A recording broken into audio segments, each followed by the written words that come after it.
It was an ordinary Tuesday in November when Emily Carter woke up with that familiar feeling of heaviness in her chest. The alarm went off at 6 in the morning, and she rolled to the empty side of the bed, feeling the coldness of the sheets where her husband James should have been.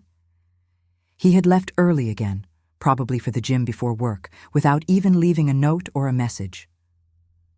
Emily sighed deeply, got up and walked to the bathroom, avoiding looking in the mirror for a few seconds. When she finally faced her reflection, she saw a 32-year-old woman with deep, dark circles, disheveled hair, and an expression of exhaustion that seemed to have become permanent in the last 5 years. She got ready mechanically, choosing a discreet blouse and jeans that were already worn at the hems. Not that anyone would notice. In the Carter household, Emily had become practically invisible. She went downstairs and found the kitchen in its usual state of organized chaos. Dishes piled in the sink, crumbs on the counter, the coffee maker still on from the day before. She began cleaning everything silently, preparing breakfast for the family that was still sleeping. Scrambled eggs, toast, freshly squeezed orange juice. Everything perfect, everything ignored. At 7:15, her oldest daughter, Sophie, came down the stairs dragging her feet, her eyes glued to her cell phone. She was 15 years old and had the special talent of making Emily feel completely irrelevant. "Good morning, dear," Emily tried with a genuine smile. But Sophie just mumbled something unintelligible, grabbed a piece of toast, and went back upstairs to her room without even looking at her mother. Emily felt the familiar pang of rejection, but swallowed hard and continued preparing breakfast. 10 minutes later, her younger son, Oliver, 12 years old, appeared running, grabbed his backpack, and shouted that he was going to eat at school because he was late. The door slammed before Emily could say anything. James arrived at 8, sweaty from the gym, with that air of superiority he always had when he came back from exercising. Tall, broad-shouldered, and with gray hair that he kept impeccably combed, James Carter was the type of man who commanded respect wherever he went. A successful corporate lawyer, he worked at one of the largest firms in the city and earned a salary that allowed the family to live in a spacious house in an upscale neighborhood. But at home, he treated Emily as if she were part of the furniture. "Is the coffee ready?" he asked, without looking at her, already grabbing his smartphone and checking emails. "Yes, I just made it," Emily replied, serving him immediately. "Did you remember to schedule the car maintenance?" he asked, still without making eye contact. "Yes, it's scheduled for Thursday at 2 in the afternoon, she answered promptly. "And the meeting with Oliver's school about his grades?" James finally looked at her, but his gaze was more demanding than connecting. "I already confirmed. It's Friday at 10. He nodded briefly and went back to his phone. "I need you to pick up my clothes from the dry cleaner today, too. I have an important dinner tomorrow and I need the navy blue suit." Emily mentally noted another task on the endless list that filled her days. She had become the invisible manager of the house, the person who ensured everything ran perfectly, but who never received any recognition. Before marrying James, she had been a literature teacher at a renowned private school. She loved teaching, loved books, loved seeing students' eyes light up when they understood a metaphor or fell in love with a poem. But when Sophie was born, James convinced her it would be better for her to stay home. "We don't need your salary," he had said at the time, with a smile that seemed generous. "And the children need their mother around." Emily agreed, thinking it would be temporary, that she would return to work when the children grew up a little. But years passed, another child arrived, and somehow, without her fully realizing how, 15 years went by and she was still at home, having traded Jane Austen and Shakespeare for recipes and shopping lists. That specific morning, after James left for the office without saying goodbye, Emily sat at the kitchen table with a cup of cold coffee and looked around. The house was too quiet, too empty. She picked up her cell phone and opened the family WhatsApp group. The last message was from her, 3 days ago, asking what everyone wanted for dinner. No one had responded. Above that, there were other messages from her without responses, reminders about appointments, questions about preferences, attempts to start conversations, all ignored. Emily felt tears burning her eyes, but breathed deeply and held them back. Crying wouldn't change anything. She had cried so many times in recent years that her tears seemed to have lost their effect. The day went on like all the others. Emily went to the market, picked up the clothes from the dry cleaner, cleaned the house, prepared lunch that no one would eat because everyone was out, organized the mail, paid bills, answered emails from the school, made medical appointments, bought birthday gifts for the parties the children would attend over the weekend. At 4 p.m, she was exhausted but still had to prepare dinner. She decided to make lasagna, Oliver's favorite dish, hoping that at least he would show some sign of appreciation. While assembling the layers of pasta, sauce, and cheese, Emily let her mind wander. When had she become so insignificant to her own family? When did her opinions stop mattering?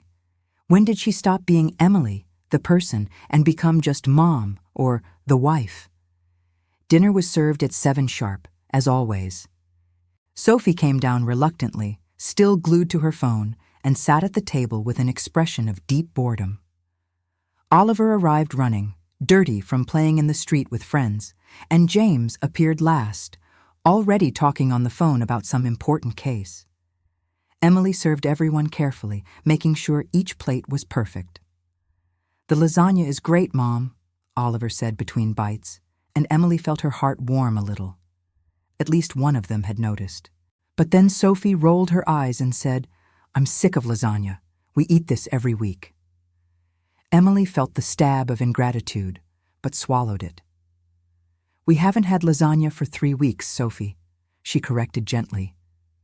"Whatever," the girl responded, throwing her fork on the plate with a clang. "Can I go to my room? I have homework." James, who had finally hung up the phone, nodded distractedly, and Sophie disappeared upstairs before Emily could say anything. After dinner, while washing the dishes, Emily heard James laughing loudly in the living room, watching some television program. Oliver was in his room, probably playing video games.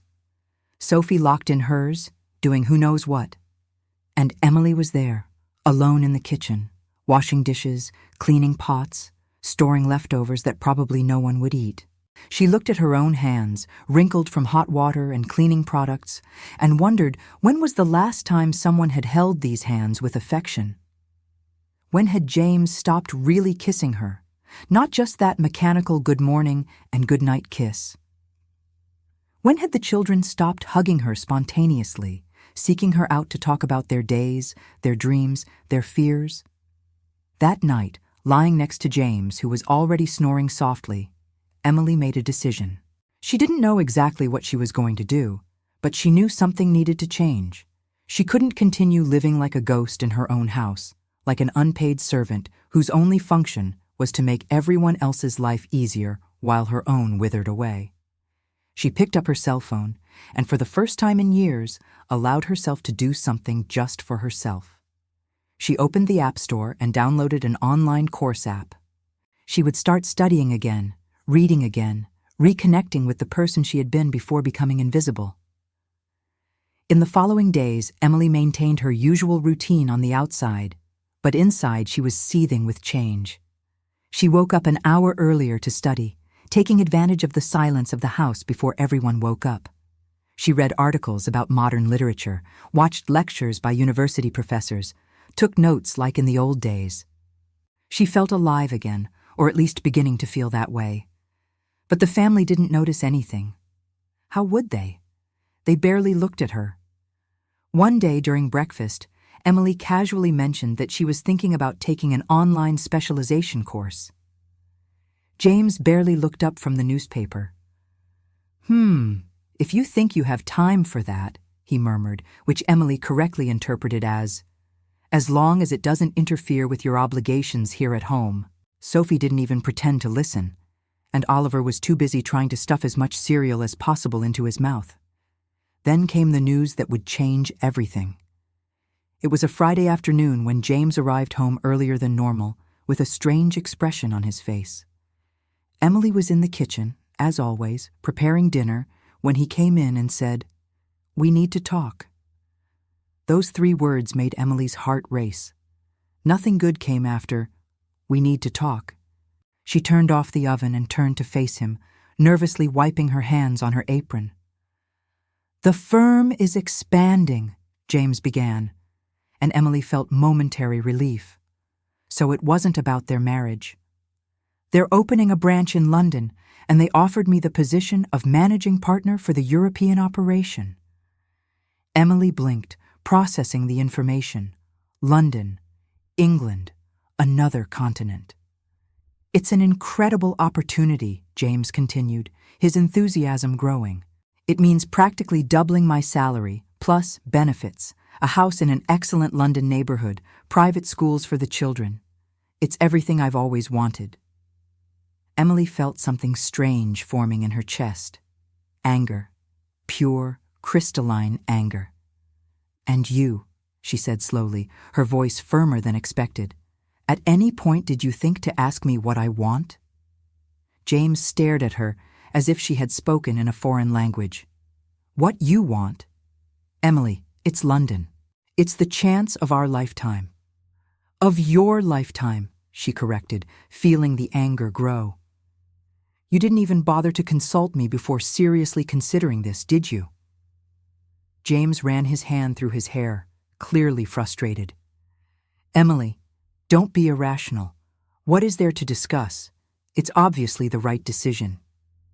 "Irrational?" Emily felt something breaking inside her. "I'm irrational for wanting to be included in decisions that affect my life? For wanting my opinion to matter?" "Your opinion matters," James said, but his tone made it clear he was just saying what he thought he should say. "Of course it matters. That's why I'm telling you now. But Emily, be realistic. What difference does it make if we live here or in London? You'll continue taking care of the house and the children anyway." And there it was. The naked truth of how James saw her. Not as a partner, not as a person with her own desires and dreams, but as an employee whose geographic location was irrelevant as long as she continued performing her duties. Emily felt the tears finally overflow, but this time they weren't tears of sadness. They were tears of fury. "You know what, James?" she said, her voice trembling but firm. "You're right. It doesn't make a difference. Because you've never seen me as a real person anyway. I'm just the woman who cooks your food, washes your clothes, takes care of your children, and keeps your house running while you live your important and meaningful life." James opened his mouth to protest, but Emily raised her hand. "No, not now. I need time to think." That night, Emily didn't sleep. She sat in the dark living room, thinking about everything she had sacrificed, everything she had become. She thought about the young teacher she had been, full of passion and purpose. She thought about how she had let all of that slowly die, replaced by shopping lists and appointment schedules. And she thought about how her family, the people who should love her most, were the ones who saw her least. The next morning, when James came down for breakfast, Emily was sitting at the table with a different posture. There was something in her eyes that he didn't recognize. Determination, perhaps. Or maybe it was just that he had never really looked at her before. "We have a family meeting scheduled for today at 6 p.m, Emily announced calmly. "It's mandatory. Everyone needs to be present." James frowned. "Emily, I have a golf game scheduled for this afternoon." "Cancel it," she said simply. "This is important." There was something in her tone that made James realize it wasn't time to argue. He nodded reluctantly. When Sophie came down, Emily repeated the announcement. "Mom, I have plans with my friends," Sophie complained. "They can wait," Emily replied. 6 p.m, kitchen table, everyone present." Oliver, always the easiest to deal with, just shrugged and agreed. The day passed with agonizing slowness. Emily spent the hours preparing herself mentally for what she was about to do. She knew she was risking everything, that what she was going to say could explode her family in ways she couldn't predict. But she also knew she couldn't continue living that way, invisible and undervalued in her own home. At 6 o'clock sharp, everyone was gathered around the kitchen table, each with expressions ranging from curiosity to irritation. James was constantly checking his watch. Sophie had her arms crossed in clear demonstration of annoyance, and only Oliver seemed genuinely interested in what was happening. Emily stood up, her heart beating so hard she was sure everyone could hear it. "Thank you for being here," she began, her voice surprisingly firm. "I've gathered you because I need to talk about something important, and I need all of you to listen to me, really listen to me, perhaps for the first time in years." Sophie rolled her eyes, but Emily continued. "For the last 15 years, I've dedicated my life to this family. I left my career, my dreams, my identity, everything to ensure you had everything you needed. And somewhere along the way, I became invisible. I'm no longer Emily. I'm just the person who cooks, cleans, solves problems, and is completely ignored." "Mom, this is ridiculous," Sophie began, but Emily cut her off with a look. "No, Sophie, it's not ridiculous. When was the last time you asked me how my day was? When was the last time any of you showed the slightest interest in my life beyond seeing me as someone who meets your needs?" The silence that followed was dense and uncomfortable. James shifted restlessly in his chair. Oliver looked at the table. Sophie had finally put away her phone. "James," Emily continued, turning to her husband, "you came home yesterday and told me you accepted a position in London. You didn't ask me if I wanted to move to another country. You didn't consult me about how this would affect my life. You simply assumed I would follow you because that's what I do. I follow, I adjust, I adapt, I disappear." James opened his mouth to speak, but Emily raised her hand. "Let me finish.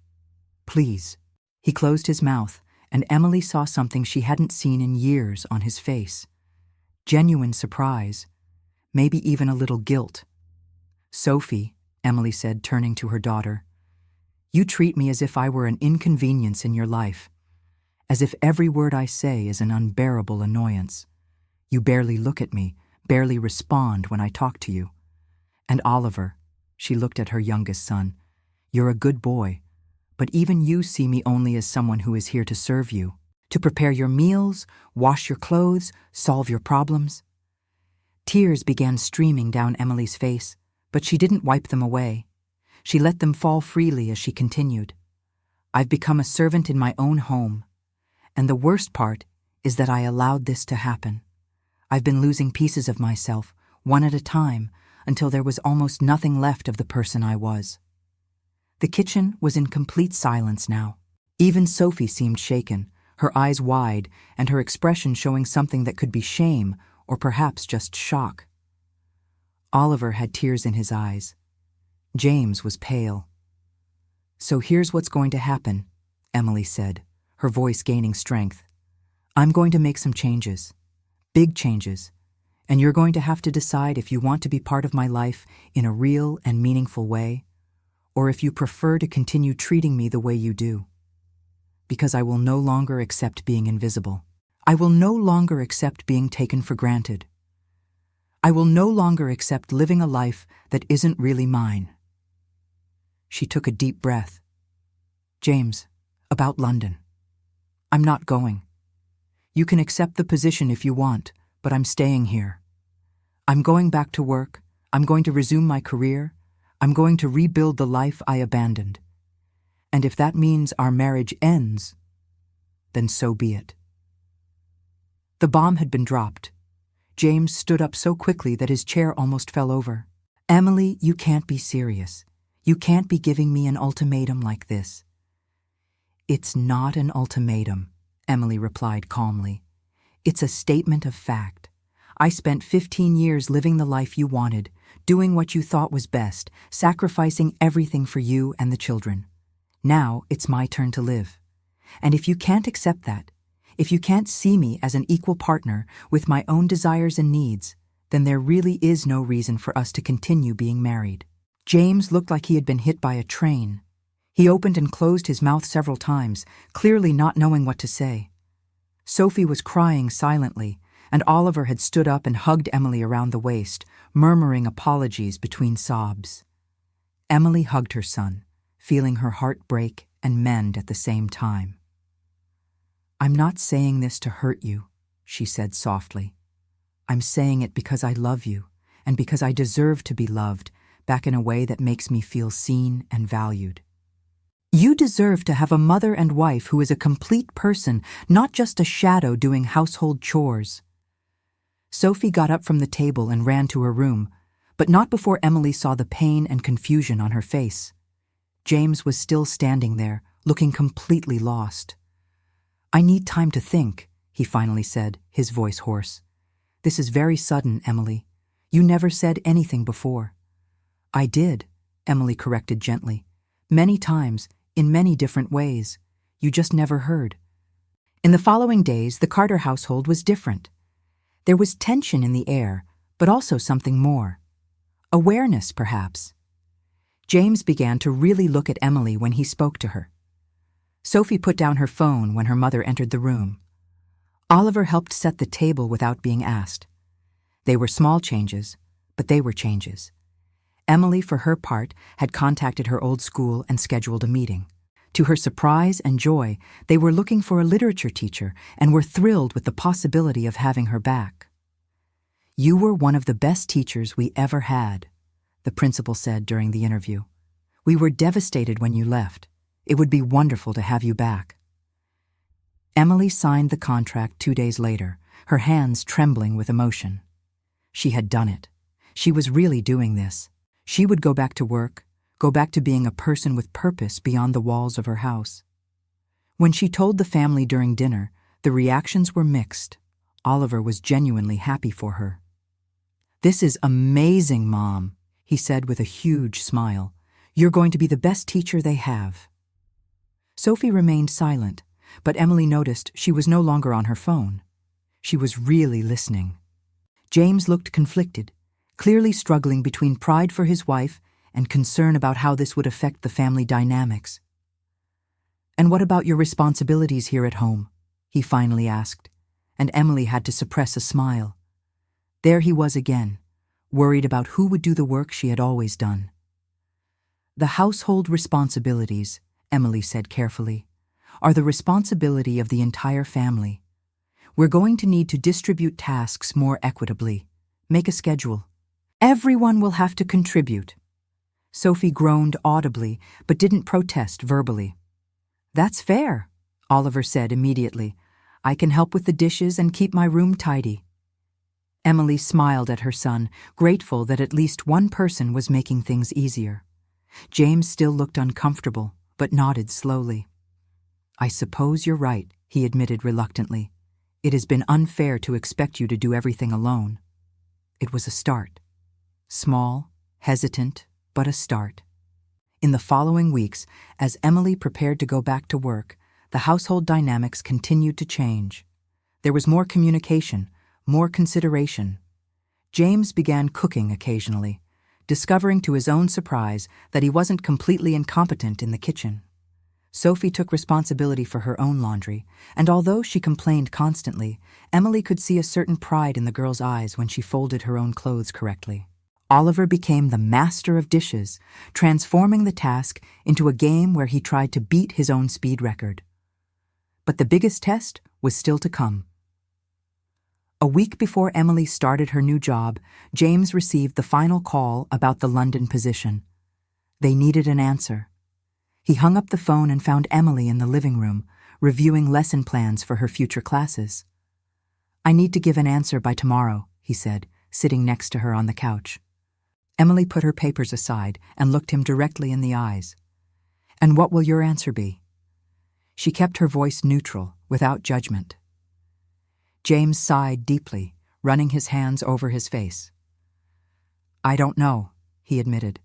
"It's an incredible opportunity professionally. But you're right, I've been selfish. I've treated you as if your needs and desires didn't matter. And they do matter.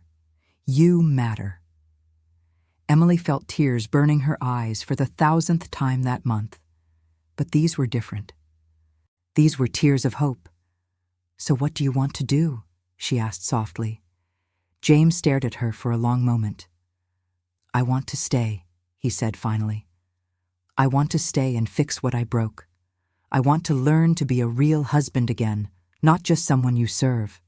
I want to get to know my wife again, the real woman behind all the household chores." Emily couldn't hold back the tears this time.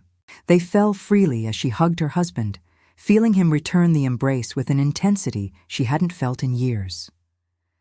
"Thank you," she whispered against his shoulder. "Thank you for seeing me." That night, James turned down the London position. He explained to the firm's partners that his family needed him here, that his wife had her own career to resume, that there were things more important than money and prestige. To his surprise, they understood. They offered him a smaller but significant promotion at the local branch, and James accepted gratefully. When he told Emily, she felt a wave of relief and gratitude so intense she could barely breathe. He had chosen her. Finally, after all these years, James had really chosen her. Emily's first day back at work was exciting and terrifying at the same time. She woke up early, got ready carefully, choosing a professional dress she hadn't worn in years, and that still fit perfectly. When she went down to the kitchen, she found a surprise. James had prepared breakfast. It wasn't anything elaborate, just toast and slightly burnt scrambled eggs, but the gesture made Emily's heart melt. "I thought you might need extra energy today," he said with a shy smile. Sophie was at the table, and to Emily's astonishment, the girl looked up from her phone and said, "Good luck today, Mom. You're going to kill it." Oliver was vibrating with excitement. "My mom is a teacher! That's so cool!" Emily entered her old classroom with her heart beating hard. The students looked at her with curiosity, and she found herself looking back at them with the same passion she had felt 15 years ago. "Good morning," she began, her voice firm and clear. "My name is Emily Carter, and we're going to embark together on an incredible journey through literature." Weeks turned into months, and Emily flourished in her new old role. Adored her, her colleagues respected her, and she was finally using her mind and skills in ways that went beyond organizing closets and planning meals. At home, the changes continued. It wasn't easy, and there were many stumbles along the way. Sophie still had her difficult teenager moments, but now she really talked to Emily sometimes, sharing her fears about the future, her dreams, her worries. James learned to be a true partner, sharing not just household chores, but also decisions, deep conversations, moments of real connection. Oliver continued being the family's ray of sunshine, but now everyone was more present to appreciate him. One night, 6 months after that transformative family meeting, the Carters were having dinner together when Sophie suddenly put down her fork and looked at Emily with a serious expression. "Mom," she said, her voice trembling, "I need to apologize to you." Emily blinked in surprise. "Why, dear?" Sophie swallowed hard, tears welling up in her eyes. "For everything, for being so horrible to you, for treating you as if you were invisible, for not valuing everything you did for us. I was a selfish idiot." Emily felt her heart expand in her chest. She stood up, walked to Sophie, and pulled her into a tight hug. "You were a teenager," Emily said softly, "and I also failed. I let myself be treated that way, but we're changing that now, aren't we?" Sophie nodded against her mother's shoulder, crying openly now. "You're amazing, Mom. Going back to work, standing up for yourself, forcing us to see how important you are. I want to be as strong as you when I grow up." Emily had to blink rapidly to contain her own tears. James had stood up too, and Oliver ran to join the family hug. There, in the kitchen that had been the scene of so many moments of invisibility and sadness, the Carter family hugged as a real unit for the first time in a long time. "I love you all," Emily said, her voice muffled by the hugs. "And I finally feel like you love me back in a way that makes me feel seen and valued." A few more months passed, and the family's life found a new rhythm, a healthier, more balanced, more respectful rhythm. Emily was thriving in her career, being considered for head of the literature department.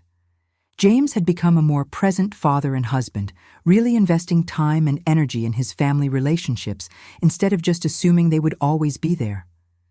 Sophie was excelling at school, and had started volunteering at a local shelter, saying her mother's transformation had inspired her to make a difference in the world. Oliver was Oliver, but now everyone really paid attention to the funny and insightful things he said. One Friday night, when Emily was grading tests at the kitchen table, James approached with 2 glasses of wine.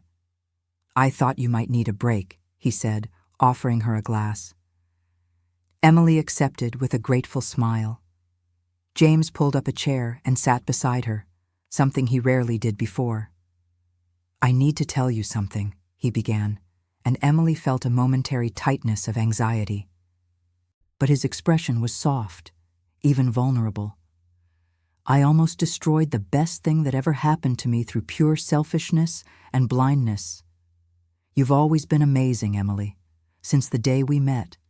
And somehow over the years, I started treating you as if you were just part of the scenery, as if you being here, taking care of everything, being perfect, was just what you were supposed to do, as if it were your obligation." Emily put her glass aside and took James's hand. "And you realized it," she said simply. "That's what matters. You listened when I finally found the courage to speak. You changed. We're changing together." James squeezed her hand.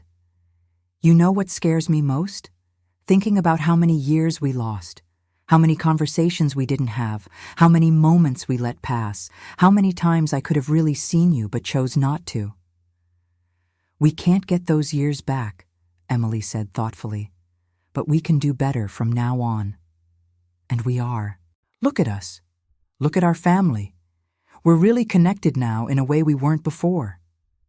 They sat there for a long time, just holding hands, drinking wine, talking about everything and nothing. It was a simple moment, but it meant everything to Emily. She was being seen. She was being heard. She was being valued. And it wasn't just James. Her children saw her now. Her work colleagues respected her. Her students adored her. But more importantly, Emily saw herself again. She had found herself again after years lost in invisibility, and the person she found was strong, capable, valuable, and loved. A few weeks later, the school where Emily worked organized a parent-teacher night. Emily was nervous, wanting to impress the parents of her students, show them that their children were in good hands. James, Sophie, and Oliver came to support her, and Emily felt a wave of love when she saw them sitting in the back row of her classroom, smiling encouragingly. She gave her presentation confidently, talking about her teaching methods, her goals for the students, her passion for literature. The parents asked questions, and Emily answered them all with knowledge and enthusiasm. At the end of the night, several parents approached her to praise her and thank her for awakening a love of books in their children. When they finally got home that night, Emily was exhausted but radiant. "You were amazing, Mom," Sophie said in the car, and the sincerity in her voice made Emily want to cry with happiness. "Seriously, all those parents were gushing over you, and the students clearly love you." "You're like a celebrity teacher," Oliver added admiringly. James, driving, took Emily's hand and squeezed it. "I always knew you were special," he said softly. "I just regret it took me so long to really show it." Emily looked at her family, her heart overflowing with gratitude and love, and thought about how everything had changed since that decisive family meeting months ago. But the story doesn't end there, because life never really ends at a perfect and tidy point. There were still challenges ahead. Days when Emily felt overwhelmed trying to balance work and family. Moments when James slipped back into old habits of selfishness. Times when Sophie went back to difficult teenager mode. But the difference was that now they talked about these things.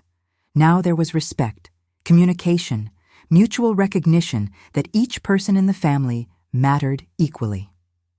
1 year after going back to work, Emily was promoted to head of the literature department. It was a testament to her talent, dedication, and passion. The day she received the news, she rushed home anxious to share with her family.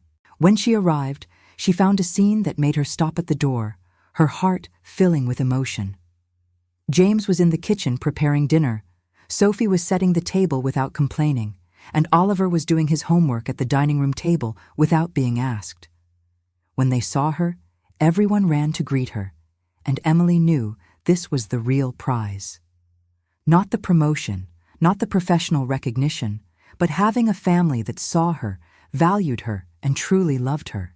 That night during dinner, Emily looked around the table and felt a deep peace. She had fought for herself, had refused to remain invisible, had demanded to be seen and valued. And in doing so, she had not only recovered herself, but had transformed her entire family. They were stronger now, more connected, more genuinely loving. "I want to make a toast," James said suddenly, raising his glass. Everyone imitated him. "To Emily, the strongest, bravest, and most incredible woman I know. Thank you for not giving up on us, even when we deserved it. Thank you for teaching us to really see each other. And thank you for being you, brilliant and complete." Emily felt tears of joy streaming down her face as she toasted with her family.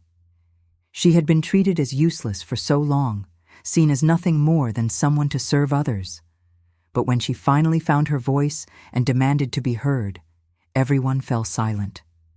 And in that silence, they finally began to really listen. They began to see not just what she did for them, but who she was as a person. And in seeing her, really seeing her, they began to love her in a deeper and truer way than before. Emily's journey wasn't easy. It required courage to stand up and say enough. It required strength to maintain her convictions even when it seemed like everything could fall apart. It required vulnerability to admit how much she was suffering, how invisible she had become. But it was worth it. Every tear, every moment of fear, every instant of uncertainty was worth it, because in the end, she had not only recovered herself, she had shown her family what it means to really love and value someone. She had taught her children lessons about respect, partnership, and recognizing each person's value that they would carry for their entire lives. Sophie, inspired by her mother's transformation, began to stand up for her own friends at school when she saw them being undervalued or ignored. She became a voice for those who felt they had no voice, directly influenced by the courage she saw in Emily. Oliver grew up understanding that men and women are equal partners, that household chores aren't women's work, that valuing and respecting the people in your life is fundamental. James became a better man, a better husband, a better father, all because his wife had the courage to demand more from him. And Emily? Emily flourished in ways she had never imagined possible. Her career prospered, with her students consistently presenting the best results in literature exams at the school. She published articles about teaching methods, was invited to speak at educational conferences, became a mentor for younger teachers. But more importantly, she was happy. Genuinely, deeply happy in a way that goes beyond professional achievements or external recognition. She was living an authentic life, being true to herself, being seen and valued by the people she loved most.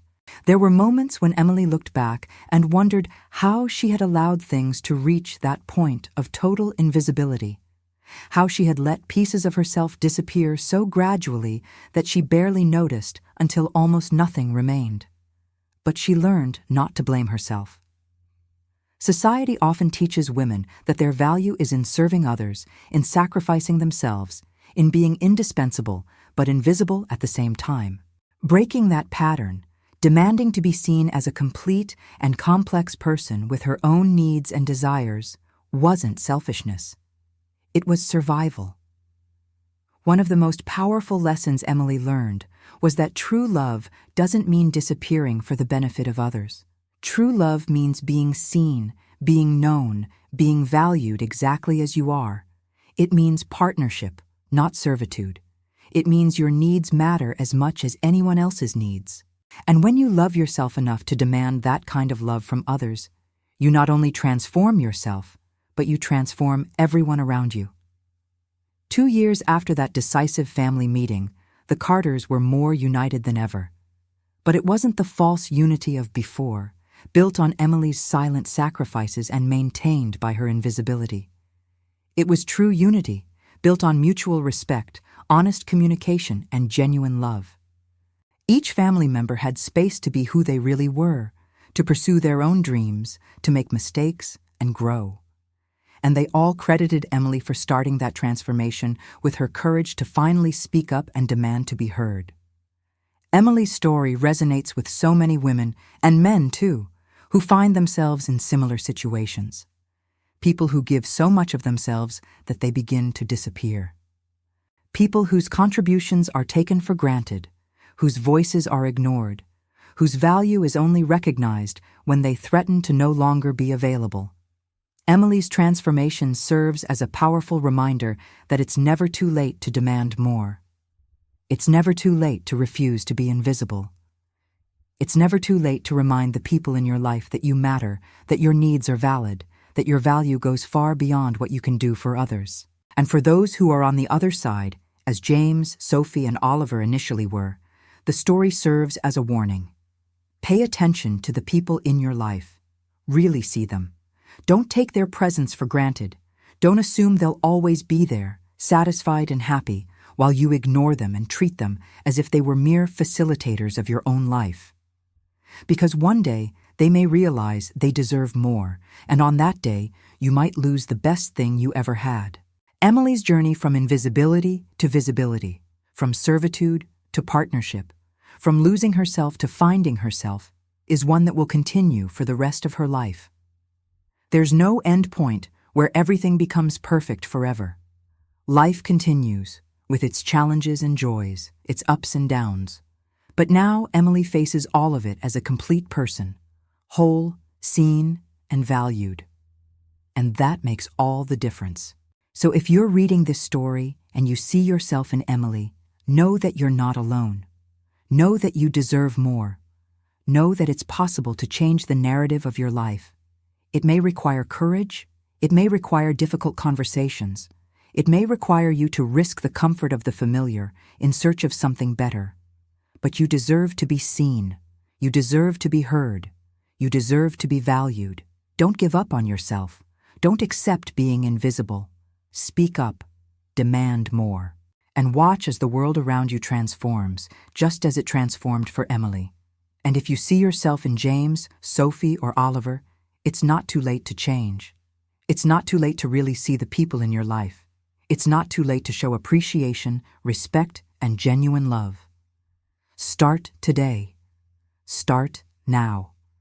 Because the people you love deserve to be seen, and you deserve to have real and meaningful relationships with them. The final message of Emily's story is simple but profound. Every person matters. Every voice deserves to be heard. Every life deserves to be lived fully, not just in service to others, but in authenticity and wholeness of one's own. And when we have the courage to insist on this, when we refuse to accept less than we deserve, we not only transform our own lives, but we create ripples that transform the lives of everyone around us. Emily was treated as useless for years, but when she finally spoke up, when she finally demanded to be seen, everyone fell silent and finally, truly, began to listen. And in that silence, in that listening, everything changed forever. If this story touched you, if it resonated with your own experience or made you rethink how you treat the people in your life, please leave a comment sharing your thoughts. Subscribe for more stories that explore the complexity of human relationships, personal growth, and transformation. And leave a like if you believe everyone deserves to be seen, heard, and valued. Because together, we can create a world where no one needs to disappear for others to shine, where each person is recognized for their inherent and unique value. Emily's journey is just one story, but the lessons it teaches are universal and eternal. Don't wait until you're treated as invisible to demand to be seen. Start today. You deserve it.